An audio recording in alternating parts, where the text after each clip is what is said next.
In this video, I explain the MCQ of Basic Mechanical Engineering subject, chapter Property of Steam. So first MCQ, a pure substance is known as which? Various option is given. Change chemical composition with respect to the time. Option B, change chemical composition only when undergo phase change. Retain its chemical composition when undergoes the phase change. And option D, cannot exist in the three different phases. So option C is the correct answer. Pure substance is known as which retain its chemical composition when undergoes phase change process. Next, vapor form of water is known as, means when we supply the heat to the water, it is converted into the steam, okay, and the steam form is called as the vapor. So various option is given: ice, steam, aqua, and all of the above. So option B is the correct, it is called as the steam. So another MCQ is also possible from these questions. The solid form of water is known as the ice. Water is also known as the aqua, okay, so this meaning of waters and aqua is the same. So here vapor form of the water is asked, that means it is the steam is the correct answer. Behavior of vapor can be determined by Boyle's law, Charles law, combined gas law, and none of the above. The correct answer is the none of the above, option D. So behavior of the vapor can be determined by none of the above laws, means it is not determined by Boyle's law, not determined by Charles law, and not determined by from the combined gas law. Next MCQ is sensible heat, means what is the sensible heat? Does not allow rise in temperatures, result in temperature rise, result in change in state of substance, and option D is absorbed by a liquid at saturation temperature. So option B is the correct, result in temperature rise, okay. So when we supplied the heat energy to the water, suppose the water at the 40 degree and we supply heat energy, and just water temperature is increased, that is a rise from 40 to 60, okay, that is called as the sensible heat. But when this water is start to convert into the steam, then it is called as the latent heat. So opposite is also possible, that is a result in temperature increase, it is also possible, it is called sensible heat. Next MCQ, during adding latent heat there is a change in phase, okay, so correct answer is the change in phase. So here temperature is given option B is temperature and phase, option C is phase only, and option D all of the above. So correct answer is the option C, phase only, okay. So same way question is possible for the sensible heat. During adding the sensible heat there is a change in temperature only, okay. So instance of this latent heat, suppose the sensible heat is mentioned, then correct answer is the A, temperature is changed.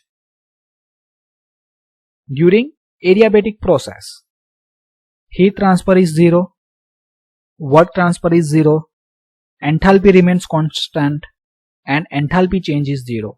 So here the correct answer is the option A, heat transfer is 0. Heat transfer is 0 means Q is equal to 0 during the adiabatic process. Now before moving ahead, I request to like the video and subscribe my channels for watching the more video related to the basic mechanical engineering or other subject of the mechanical engineering. For the BME subject, various link is provided in descriptions, as well as in a card mean on the top right screen of your mobiles or laptop you see the I symbol. For other subject, visit this playlist of my channel. Next MCQ, the minimum dryness fraction of steam which can be determined with throttling calorimeter alone if the pressure of steam to be at least 10 bar. Option A 0.92, option B 0.93, option C 0.94, and option D 0.96. Correct answer is the option A, that is a 0.92. Dryness fraction of steam is given by which equations? So here it is MW is indicate the mass of water and MS is indicate the mass of steam, okay. So in every equations there is the mass of water is there and mass of steam is there, okay. So correct equations for the dryness fraction of steam is the mass of steam divided by mass of steam plus mass of water, means option B is the correct answer. So here mass of steam divided by mass of steam plus mass of water is give the dryness fractions. The difference between superheated temperatures and the saturation temperature is called enthalpy of superheat, heat of superheat, degree of superheat, and all of the above. Correct answer is the option C, degree of superheat. Means difference between the superheated temperatures minus saturated temperature is called as the degree of superheat. Means suppose the superheated temperature is the 300 and saturated temperature is the 120. Okay, then what is the degree of superheat? Degree of superheat is equal to 180 degree. If X is dryness fractions, means X term is used to indicate the dryness fraction of a steam, then wetness fraction is given by option A 1 plus X, X minus 1, 1 minus 2X, and option D 1 minus X. So option D is the correct answer, that is a 1 minus X. Means suppose the dryness fraction is the 60, means 0.6. Okay, then what is the wetness fraction? So wetness fraction is the 1 minus 0.6, so answer is 0.4. So when we need to find out the wetness fraction from the dryness fractions, we need to this equation, that is a 1 minus X. X means dryness fraction. In order to determine the dryness fraction of steam in a throttling calorimeter, condition of steam after throttling must be at least. Means when we need to measure the dryness fractions by using the throttling calorimeter, what is the condition of the steam is required? So not condition of steam is required, steam after throttling. Means after the throttling, what is the conditions of the steams?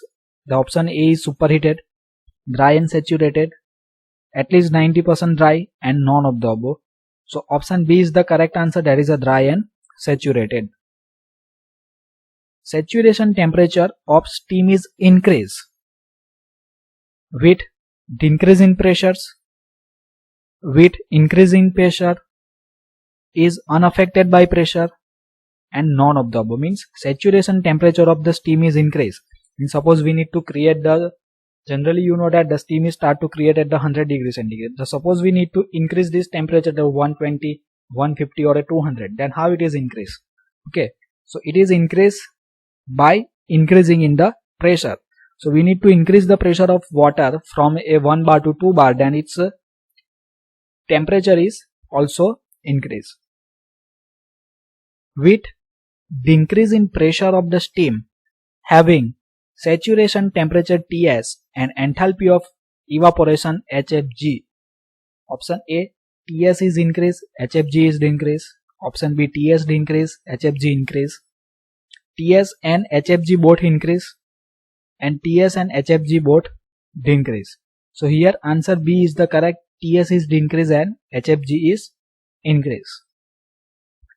Enthalpy of superheated steam can be written as, means enthalpy of superheated, what is the equation for enthalpy of superheated? That is Hg plus Cps in bracket T superheated minus T saturated. So different equation is given.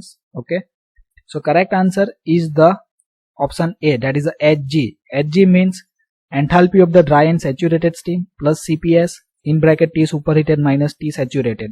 Okay, so by using this equation we are able to find out the enthalpy of superheated steams. Following is the constant enthalpy process. So here various process name is given. Out of this process, which one process is carried out at the constant enthalpy? So first is adiabatic, second one is polytropic, third one is hyperbolic, and fourth one is the throttling. So option D is the correct answer, that is a throttling is a constant enthalpy process.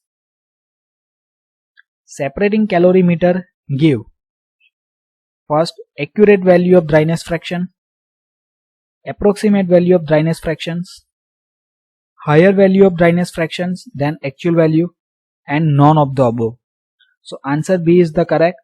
Separating calorimeter give approximate value of the dryness fraction, means they are not give the accurate value, not give higher value, but they are give the approximate value. Separating calorimeter is suitable for measurement of dryness fraction when steam is dry and saturated, with higher value of dryness fractions, very wet, or all of the above. So option C is the correct. Separating calorimeter is suitable for measurement of dryness fraction when the steam is very wet. So when the steam is very wet, we measure its dryness fractions by using the separating calorimeters. Totaling calorimeter give value of dryness fractions, that is approximate value, accurate value, higher than actuals, or none of the above. So option B is the correct. It's give the accurate value, means totaling calorimeter give a value of dryness fraction accurate. Okay, and the separating calorimeters give the approximate value, means when we need the accurate value of the dryness fractions, we need to measure the totaling calorimeters. Totaling calorimeter is suitable for the which type of the steams? Okay, so earlier we studied the MCQ of separating calorimeter. Separating calorimeter is used for the very wet steam. Now totaling calorimeter is used for the which type of the steam?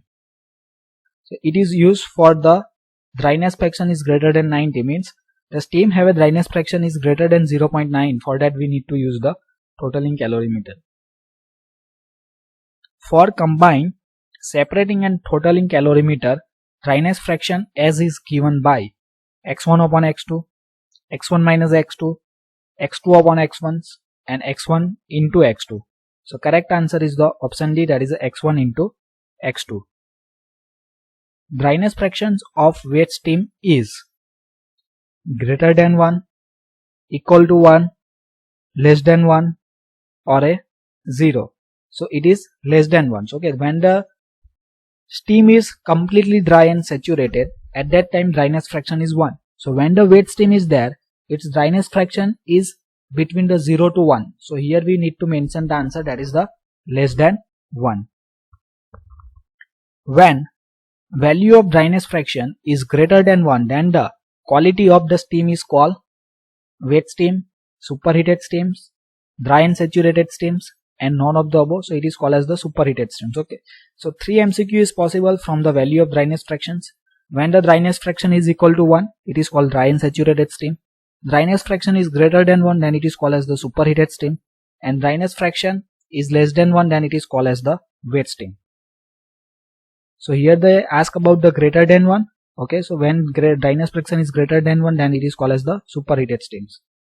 Now next is the superheated vapor behaves exactly as a gas, as a steams, as ordinary vapor, or approximately as a gas. So option A is the correct answer. Superheated vapor behaves exactly as a gas. Steam coming out of the vessel of pressure cooker is dry and saturated vapor, wet vapor, superheated vapors, or idle gas. Means at our kitchen we use the pressure cookers. Okay, so in a pressure cooker some steam is coming out from the vessel when we cook the rice or some vegetables. Okay, so these steams is which type? So this steam is the wet vapor. So option B is the correct. For the steam coming out of the vessel of the pressure cooker is the wet vapor. Superheating of a steam is done at constant pressure, volume, temperatures and enthalpy.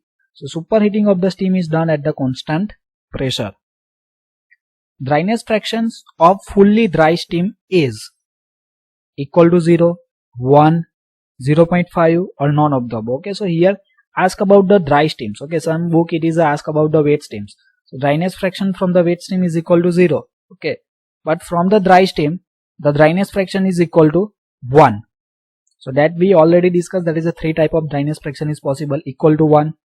1 is for the dry and saturated steams. Okay, so here saturated word is not mentioned, but we consider it is dry and saturated, then it is 1. Suppose the wet steam is asked, then it is less than 1, and superheated steam is asked, then it is greater than 1. So thank you for watching this video. If you learned something, then like the video and subscribe my channels for watching the more video related to the basic mechanical engineering and other subject of mechanical engineering.